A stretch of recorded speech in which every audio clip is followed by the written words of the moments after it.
ఇట్లున్నది పరిస్థితి. అరెస్ట్ చేయించాల్సిన ప్రభుత్వంలో ఉన్న రేవంత్ రెడ్డి బీజేపీ సంకలనాక్తూ సంజయ్ మెప్పు కోసం, బీజేపీ మెప్పు కోసం ఒక ఆడపిల్లకి అన్యాయం చేస్తుంటారు. ఆడపిల్లను అమ్మనైతా అని చెప్పి ఈ బొమ్మ రోడ్డు మీదకి వచ్చి ఇలా నిందితుణ్ణి, రేప్ చేసినోడిని, అమ్మాయిని ఆగం చేసినోడిని పట్టుకొని పిల్లాడు అంటుంది, పొలిటికల్గా సంబంధం లేనోడు అంటుంది. సిగ్గు అనిపిస్తలేదా కవిత?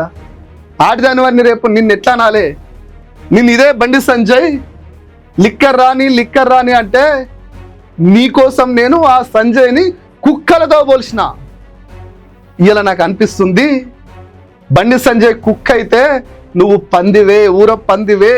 నీ బతుకు కోసం నువ్వు నిలబడడం కోసం రోడ్డు మీద ఎవడేం చేసినా కూడా, ఎవడు బయటకు పోయినా సరే అది తినే బాపతి నువ్వు. ఒక ఆడపిల్లని 2 సార్లు సూసైడ్ అటెంప్ట్ చేసిన ఆడపిల్ల మీద నీ కనికరం లేకుండా ఆ పోరని మీద నీ కన్సర్న్ ఉంది చూడు. సిగ్గనిపిస్తుంది నువ్వు వాడదనిపిస్తే.